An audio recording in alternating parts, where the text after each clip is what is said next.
الحمد لله رب العالمين والعاقبة للمتقين ولا عدوان إلا على الظالمين. صلى الله على نبينا محمد وعلى آله وأصحابه أجمعين. إلهي بينه سبحانه وتعالى mahadnaqi ammaanba u jeedinaynaa. allah islaamnimo iimaan nolol iyo nabadgelyo inagu gaadhsiiyey bishii ramadaan. ilaahay subxaana wa tacaala waxaynu ka baryaynaa inuu ina waafajiyo bisha ramadaan, wuxuu inoogu dembi dhaafo, naartana aynu kaga xorowno, jannadiisana aynu ku galno. ilaahay waxaynu ka baryaynaa alqabuul,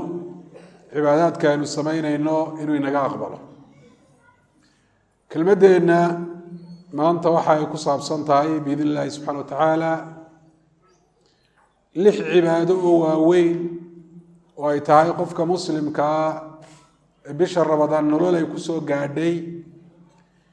inuu kaga faa'iideysto oo aanu dayicin, si gaarana uu ilaashado oo u calaamadsado. cibaadada koowaad waxay tahay waa salaada. salaadu waxay leedahay faral iyo sunne. ilaahayna subxaana wa tacaala salaada faralkaabuu ka jecel yahay salaada sunnaha ah, waana sababta ilaahay subxaana wa tacaala addoomihiisa ugu waajibiyey.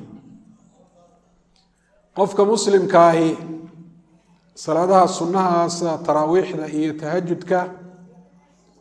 iyo kuwa kale suu ilaalinayo si ka badan waa inuu ilaaliyo salaadaha faralka ah. ilaahay baa yihi xaafiduu cala asalawaati wasalaati alwusطaa waquumuu lilaahi qaanitiin. salaadaha ilaaliya, si gaarana salaada dhexe oo salaada casara u ilaaliya. ilaahayna subxaana wa tacaala isu taaga salaada dhexdeeda idinka oo khushuucsan oo quluubtiinu xagga ilaahay ay u jeesatay. raggu salaadaha faralka waa inay ku ilaaliyaan masaajidada oo cidda loo yeedhayo marka la leeyahay xaya cala asalaa, xaya cala alfalaax, waa ragga wey. dumarka iyaga guryahooda inay ku tukadaan ayaa u fadli badan. salaada ay tahay faralka dabadii dadka muslimiinta ahi bisha ramadaan dhexdeeda inay ilaashadaan oo ay ku dadaalaan waa qiyaamu leyl. waa salaada salaatuleylka ah. ramadaantii marka aynu tukanayno aynu u naqaano taraawiix. hurdo haddii looga soo kacana tahajud la yidhaahdo. waa salaatuleylkii ramadaan la tukanayay un. wuxuu inoo sheegay nabigeeni maxamed calayhi salaatu wasalaam, qofka salaadaasi tukada isagoo sharcinimadeeda rumaysan, ilaahayna subxaana wa tacaala ajar iyo abaalmarin kaga doonaya in loo dembi dhaafayo. faqaala calayhi الsalaatu wasalaam man qaama ramadaana iimaana waxtisaaba gufira lahu ma taqadama min denbih. qofka salaatuleyl tukada ramadaan isagoo sunanimadeeda iyo sharcinimadeeda iyo waxa laga helayaba rumaysan oo yaqiinsan, ilaahayna wax kaga doonayo ikhlaasan u tukanaya, cid kale waxba kaga doonayn, dembigiisii hore waa loo dhaafaa buuri rasuulku calayhi salaatu wasalaam. qofka ramadaan ay usoo gasho ee ay baxdo iyadoon loo dembi dhaafinna waa khaasir, waa qof khasaaroobay. guusha ramadaan dhexdeeda la gaadho waxaa ugu yaro ugu hooseeya in lagu dembi dhaafo haddaana darajo kala helin. markaa qofka wixii loogu dembi dhaafi lahaa dayacaya waa qof khasaaro ku socdo weeye. waxaa kaloo rasuulku calayhi afdal salaatu watasliim uu yidhi man qaama maca alimaami xataa yansarif kutiba lahu qiyaamu leyla. qofka imaamka la gala salaada salaatuleylka taraawiixda ilaa uu dhammaynayo imaamku, imaam qura ha noqdo ama laba ha noqdaan, imaamka halkan cidda tukinaysa ayuunbaa looga jeedaa. waxaa loo qoraa ajarka uu helayo qofka habeenkii oo dhan salaatuleyl tukanayay. wuxuu si gaara rasuulku u sheegay calayhi salaatu wasalaam salaatuleylkaasi lagu dadaalo habeenada la filayo inay yihiin laylatulqadriga ama lagu rajo wen yahay oo wuxuu uhi man qaama laylata alqadri gufira lahu ma taqadama min danbih qofka laylatulqadriga salaatuleyl tukada dembigiisii hore waa loo dhaafaa marka waqtiga salaadaasina waa kooban yahay waana cibaadada ramadaan dhexdeeda saa u qiimaha badan go-aan bay u baahan tahay ilaahay subxaana wa tacaala loo tala saarto iyo qalbiga oo xaggeeda loo soo jeediyo cibaadada labaad ay tahay dadka muslimiinta inay ku dadaalaan waa cibaadada bishani ay la gaarka tahay waa soomka oo ma jirto bil kale oo soomkeeda la faral yeelay ama soom shareecadu sidiisa ay u faral yeeshay miduu qofku isagu isku waajibiyo oo ku nadro ama kafaara ahaan ugu waajibo mooyaane soom kale oo bil walba farala ama sanadkii wakti ka mid ah farala mar walba soomka ramadaan aan ahayni ma jiro ilaahay baa subxaana wa tacaala bisha ramadaan soomkeeda faral yeelay ilaahay raxmaddiisaa ka muuqata oo inta la soomaya waxaa laga dhigay bil qura sanadka o dhan 30 cisho ama 29 cisho faa'iidooyin badan inay ugu jirto qofka sooma ilaahay dembi dhaafkiisa uu ku helo سوري النبي عليه الصلاة والسلام صام رمضان إيمانا واحتسابا غفر له ما تقدم من ذنبه قفك بشهر رمضان صومه isagoo iimaan ku soomaya iyo rumaysnaan iyo ilaahay subxaana wa tacaala ajar uu kaga doonayo niyadiisa iyo ujeedadiisu taa ay tahay dembigiisii hore waa loo dhaafa ilaahay baa addoonka kaga raali noqonaya ilaahay subxaana wa tacaala jannadiisa ayuu ku helayaa oo albaabada jannada waxaa ka mid a baab la idhahdo baabu rayaan walaa yadkhulu minhu ila saa'imuun faida dakhaluu ugliqa falam yuftax bacda dalik albaabkaasi waxaa si gaara uga gelaya jannada dadkii soomi jiray markay galaanna waa la xidhayaa cid dambe oo ka gelaysaa ma jirto oo loo furaya soomka qofka muslimka soomka ramadaan ujeedooyinka loo sharciyay waxaa ka mid ah nadiifin iyo dahirid buu uga yahay dembiyada qofka qalbigiisa ayuu qolofridayaa oo daxalka iyo madowga iyo uskaga dembiyadu ay ku sameeyeen ayuu ka maydhaya nafta ayuu tababar u yahay dabeecadda dhaqamada iyo akhlaaqaha wanaagsan ayaa qofka muslimka ahi sida la rabo hadduu u soomo uu ka baranayaa soomka ramadaan raxmadda ayuu ka baranayaa khalqiga inuu u naxariisto oo nafla qaybsi uu sameeyo dadka walaalihii isagu wuxuu haysta aan haysan markuu dareemo culayska iyo dhibaatada ay leedahay gaajada iyo haraadka iyo tacabka iyo daalka soomka ka maraya marka qofka muslimka ah ka mid a dadka lagu faral yeelay soomka ramadaan waa qof kasta oo miyir qaba oo qaangaadha caafimaad qaba negi socdaal iyo safar aan ku jirin ka maran waxyaabaha soomka diida ee dumarka khuseeya sida xaydka iyo nifaaska maalinka ramadaan waagu markuu baryo ilaa gabalka uu ka dhacayo inuu soomo ayuu ilaahay ku faral yeelay yaa ayuha aladiina aamanuu kutiba calaykum asiyaam kama kutiba cala aladiina min qablikum lacalakum tattaquun muminiinay waxaa laydinku faral yeelay soomka asiyaam ashua caadiya waa soomu ramadaan sida loogu faral yeelay ummadii idinka horeeyey ujeedada iyo xikmadda laga leeyahayna waa inaad ka barataan ood ka kasbataan soomka ataqwa alla ka cabsi iimaan khushuuc toosnaan iyo diinku dhaqan wuxuu inoo sheegay rasuulku calayhi salaatu wasalaam qofka maalin ramadaan cudur daarlaan u afura in qabriga lagu cadaabayo iyo nooca cadaabkaasi uu noqonayo ah in qowlalada la dilaaciyo qowlaladii uu xaaraanta ku cunay kadibna cidhbaha laga dalooliyo oo lasoo laalaadiyo waa qofkii soomka jabiyey iyadoon la gaadhin waktigii afurkuu bannaanaanayay kaan soomin bee soomba aan bilaabinna kaba sii daran marka cibaadadaasi waa cibaadada bishan ay la gaarka tahay qofka muslimka ahi ay tahay inuu asalkeeda la yimaado sifaadka wanaagsan ee soomka ay tahay inuu u yeelana inuu la yimaado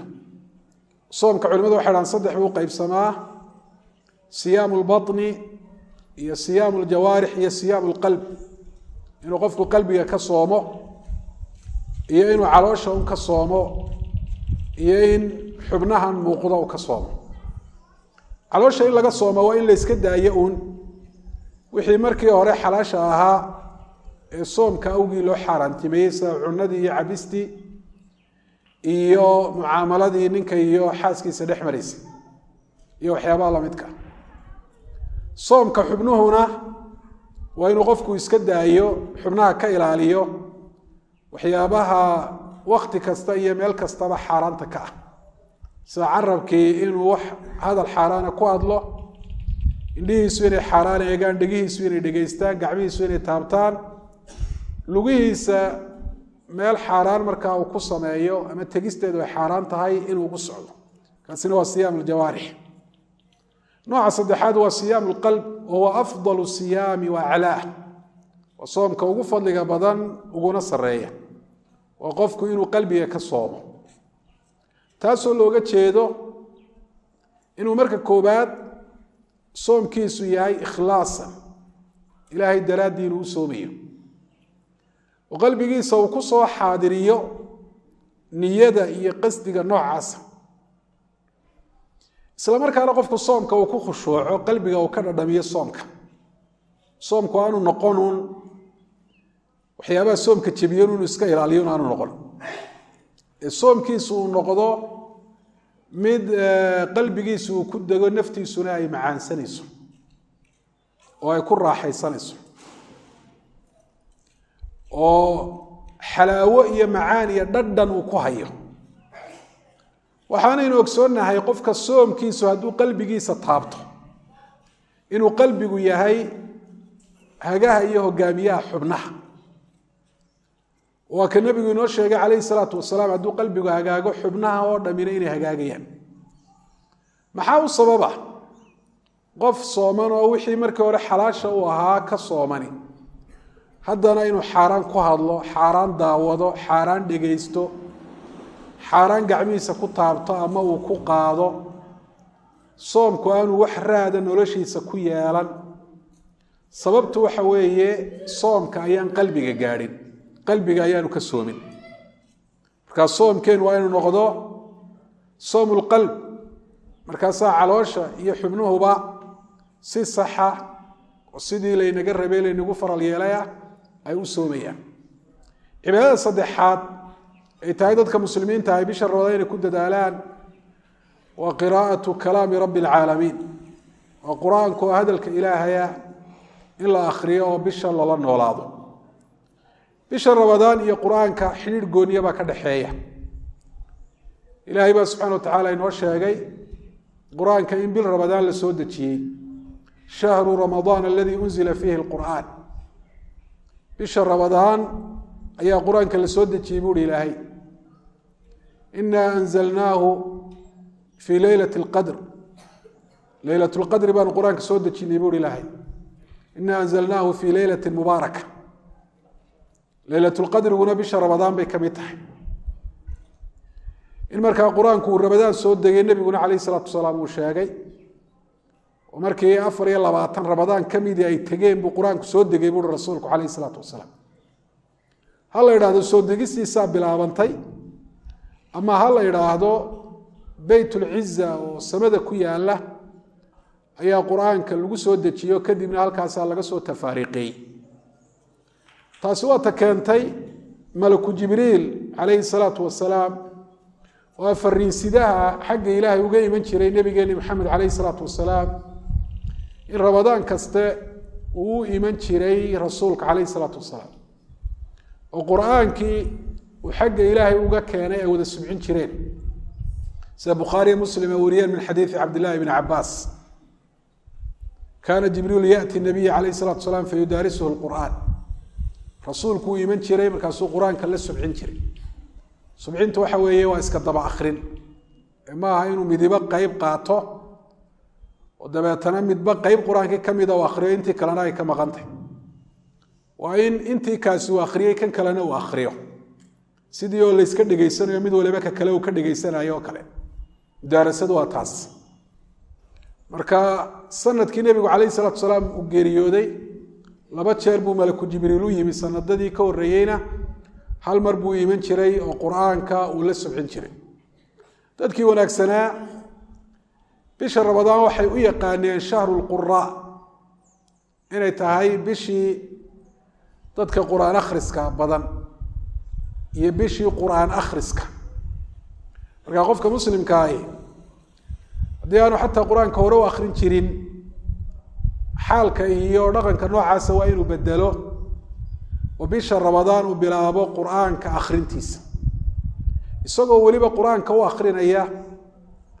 sida ugu fiican oo ah in qur-aanka macnihiisa uu dhuuxo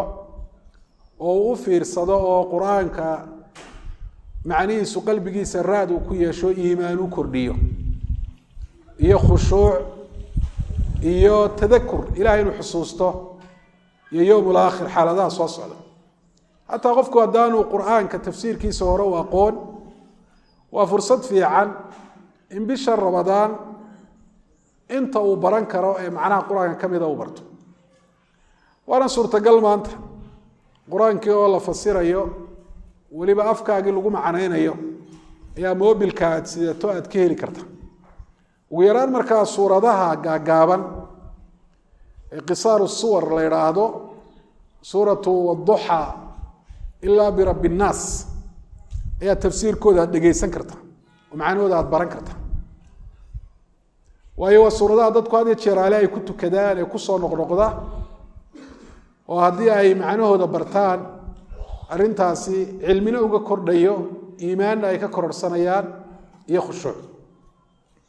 qur-aankana si miyira waa in loo akhriyo oo aan la dudubin walihaada nebigu wuu nahiyey 3 maalmood ka yar qur-aanka in lagu khatimo aqala min 3 ayaam abdullaahi ibnu mascuud ninkii u sheegay muddada in ka yar inuu ku khatimeyna wuxuu ku yidhi haddan ka haddi shicr sida waa dudubinta gabaygaoo kalaa qiraa'adaadaas marka ma aha inuu qasdigaagu noqdo dhammaynta un qur-aanka inaad dhamayso carabka aad marisow qasdigu waa inuu noqdo qur-aanka macnihiisu inuu kugu duxo oo qalbigaagu uu ku khushuuco oo iimaan iyo alla kacabsi iyo khushuuc aad ka kororsato qur-aanku uu raadkaaga tago ilaahay waa ku yidhi fi kitaabi isagoo canaananaya kuwa qur-aanka maqlaya laakiin aan macnihiisu aanu quluubtooda galahayn afalaa yatadabbaruuna alqur'aana am calaa quluubin aqfaaluha qur-aanka macnihiisa maxay ugu fiirsan waayeen weyaan macnuhu quluubtoodaa quful saaran yahay gaalnimada iyo nifaaqa iyobaa quluubtooda qufulo qur-aanku inuu galo ka qufulay dadkase qalbigooda iimaanu ku jiro ee qur-aanka si sax u akhriya sida ilaahay subxana wa tacaala uu sheegay yakhiruuna liladqaani sujadan waa sujuudayaan gaar ahaan markay soo maraan aayad sujuudda lagu xusay iyagoo ooyaya ayay sujuudayaan oo qur-aanku uu qalbigooda raad uu ku yeeshay waana sida ay qur-aanka u akhrin jireen dadkii inaga horreeyey qur-aanku noloshooda quluubtooda iyo noloshooda guud ahaanba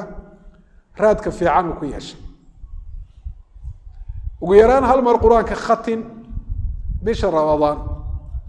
qorshaha iyo nolol maalmeedkaagana ku dar qur-aan akhriska oo qorshayso inta bisha ramadaan qur-aanka aad ka akhriyayso salaadaha hortood salaadaha dabadooda gurigaaga adoo jooga gurigaagana baraka ayuu qur-aanku u noqonaya haddii aad ku akhriyo cibaadada afraad ee dadka muslimiinta ay tahay bisha inay kaga faa'iidaystaan waa cibaadada atasaduq wa icaamu acaam waa deeq inuu yeesho qofka muslimka ah bisha ramadaan waxa ilaahay subxaana wa tacaala uu siiyey ha badnaada ama ha yaraadee wax ka mida uu ku deeqo oo sadaqad ilaahay daraaddii uu bixiyo nafta waxa ku beero la xajeclo iyo maal jacayl qofku inuu sadaqad la baxaana waxay u baahan tahay dadaal iyo nafta inuu ka adkaado naftana waa in loo sheego sadaqada bixinteedu maalka inaan waxba ka nuqsaaminayn sida ilaahay subxaana wa tacaala kitaabkiisa inoogu sheegay wamaa anfaqtu min shayin fahuwa yukhlifu ilaahay baa bedelkiisa ku siinaya waxaad bixiso man da aladii yuqridu allaha qardan xasana fayudaacifu waa amaahoo kale ayaa ilaahay uu yihi sadaqada qofku uu bixinayaa ilaahayna wuxuu bixiyey wax ka badan buu siinaya maa naqasat sadaqatu min maal buuri nabigu calayh isalaatu wasalaam sadaqadna waxaa u fadli badanta aad bixiso iyadoo naftu ku bakaylayso waayo sadaqad bixin iyo mujaahadatu nafs labadaa camal baa ku wada jira inaad sadaqad bixisay naftaadii oo aanay u fududayn oon jeclaysanahayna inaad ka adkaatay oo arrinta noocaasa aada kula dadaashay sadaqadda la bixiyaa way noocyo badan tahay bal sadaqadu xoolo la bixiyo qura maaha hadalka wanaagsan baa sadaqada dadkoo la caawiyo xoog lagu caawiyaa sadaqada talo iyo aqoon in lagu caawiyo ayaa sadaqada dadkoo la heshiisiiye ayaa sadaqada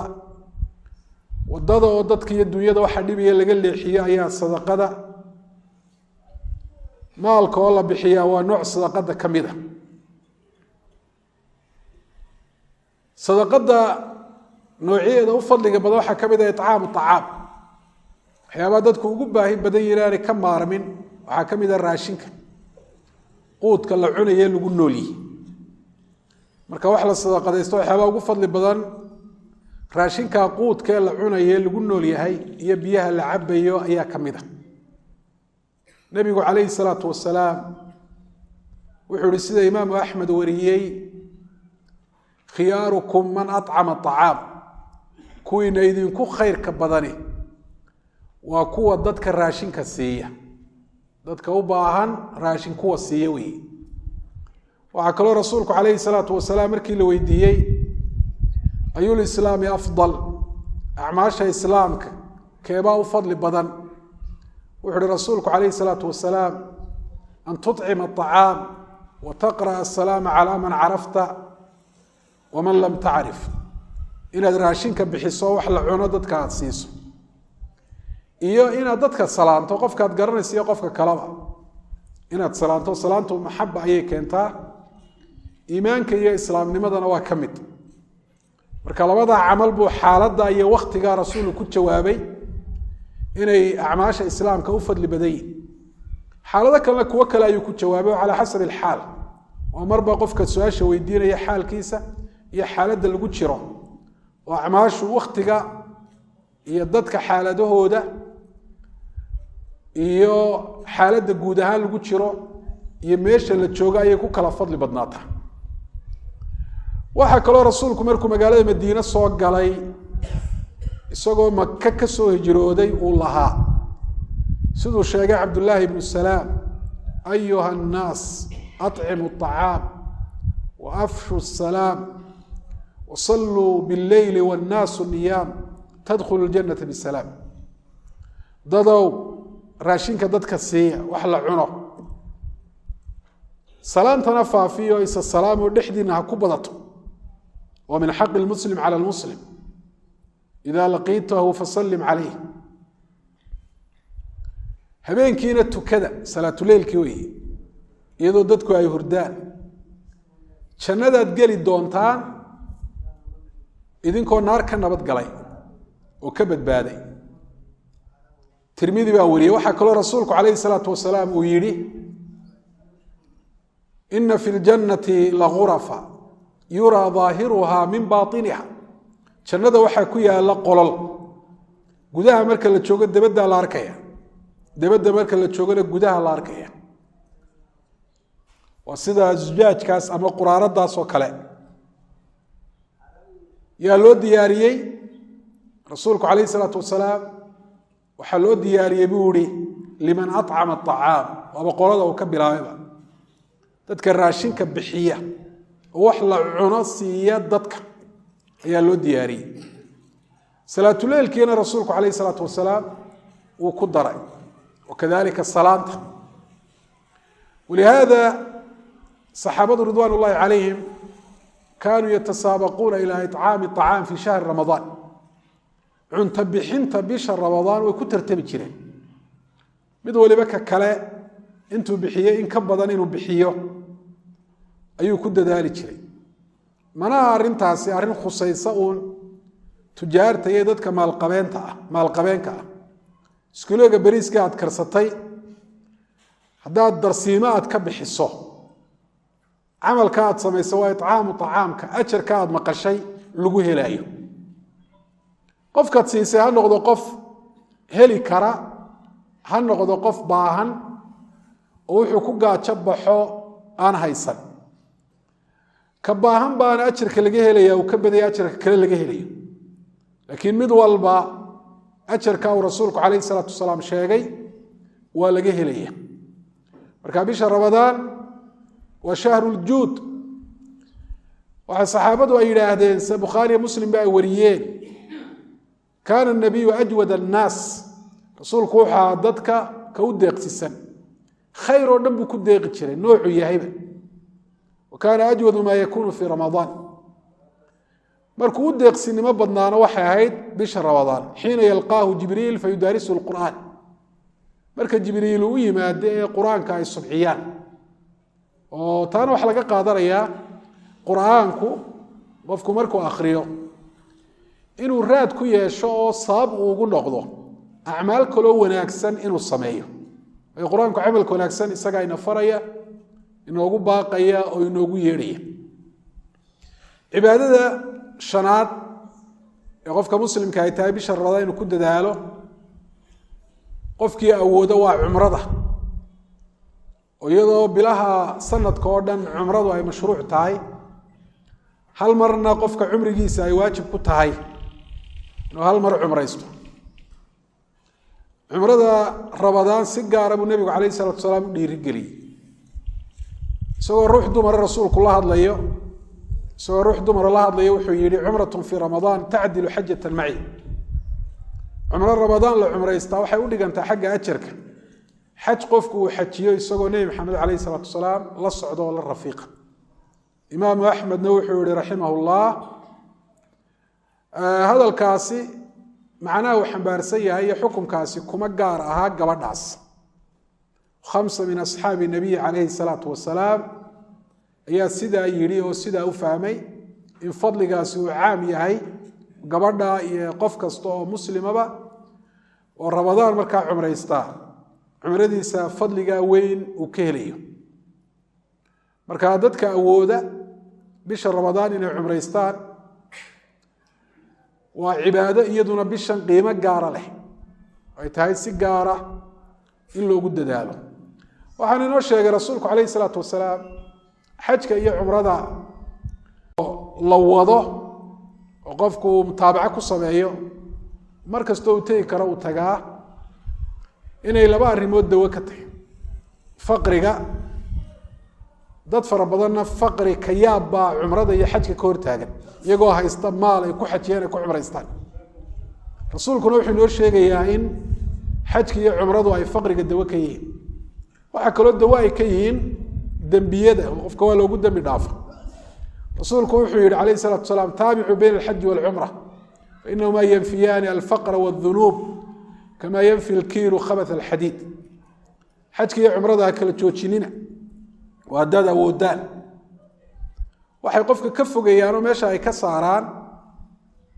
faqriga iyo dembiga labadaaba daway ka yihin waxaa kaloo rasuulku calayhi salaatu wasalaam uu yidhi ilaahay subxaana wa tacaala wuxuu yihi wa xadiiث اlquds ina cabda asaxtu lahu fii jismih wa awsactu lahu fii maciishatih tamdii calayhi 5 siniin laa yafidu ilaya lamaxruum addoon aan jirhkiisa u caafimaadiyey oo xoog iyo caafimaad xaramka ku tagoo haysta ilaahay uu siiyey aan una ballaadhiyey arsaaqda iyo maciishadda oo 5 sanadood ay dhaafayaan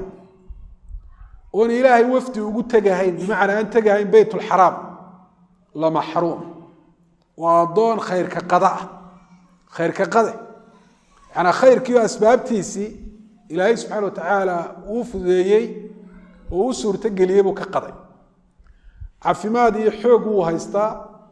xoolana uu haystaa oo ku xajiyo ku cumraysto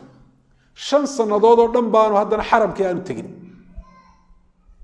وقف خير كقضي خير فربضان كقضي وحكى حديثك وتلمامي قفك التقى حرمك للحج أو العمرة سوسو حجيا ما عمره يستو يتفرى الله ومت صنع إن وفد إلهي هي حديثك لنا وكسار ورد معنا وين باب التشريف إمك واحد شراه ضد وفديه ضد كمدحده هي ضد كاسو boqorada sacuudigu ay casuumaan xajka ay ku casuumaan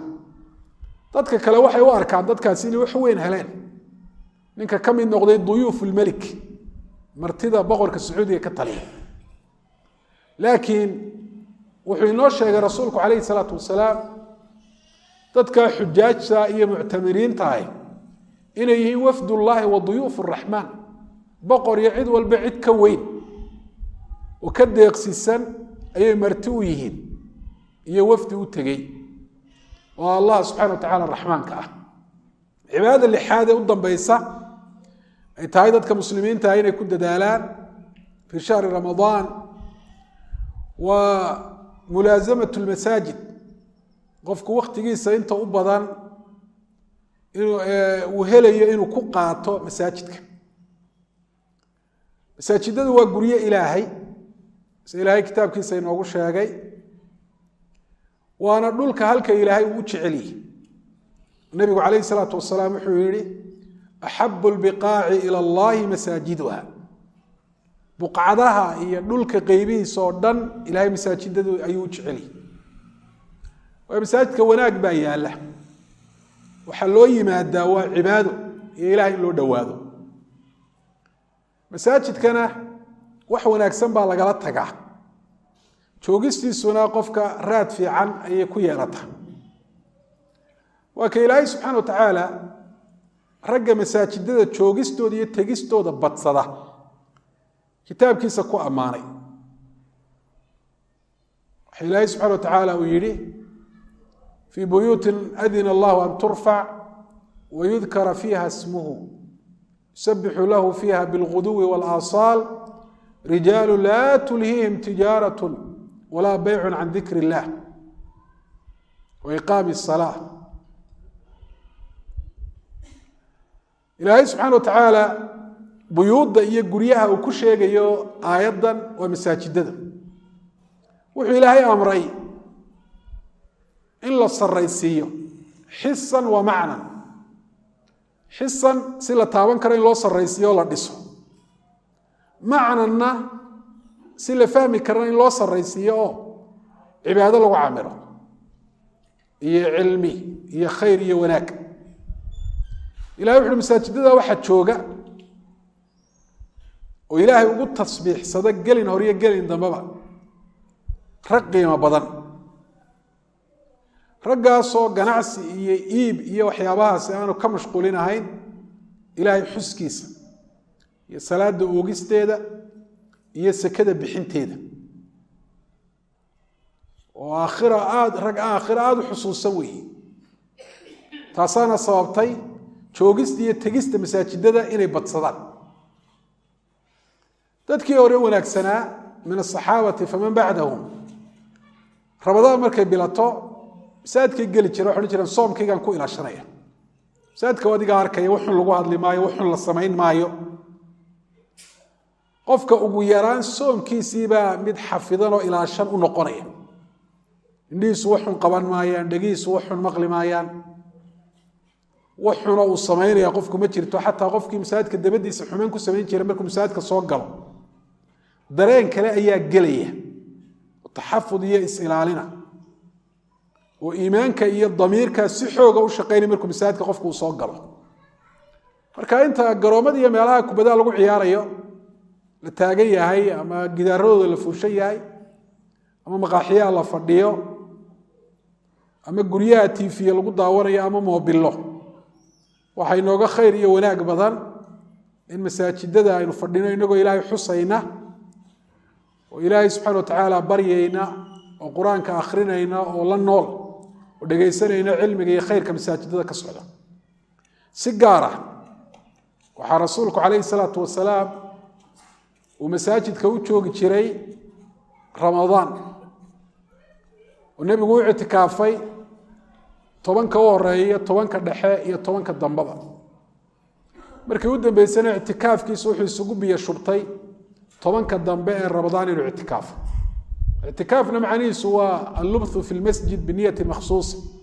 oo qofku masaajidka inuu ku nagaado oo joogo iyadoo niyad gaar ah ku joogo niyatu ta'abbud in joogista ilaahay uu ugu dhawaado waa ictikaafka macnihiisa صحابة رسولك نوع اعتكاف جيران اعتكف النبي في العشر الأواخر واعتكف من بعد أزواجه من بعده اعتكاف النبي قال ما دمان ولا ما دمان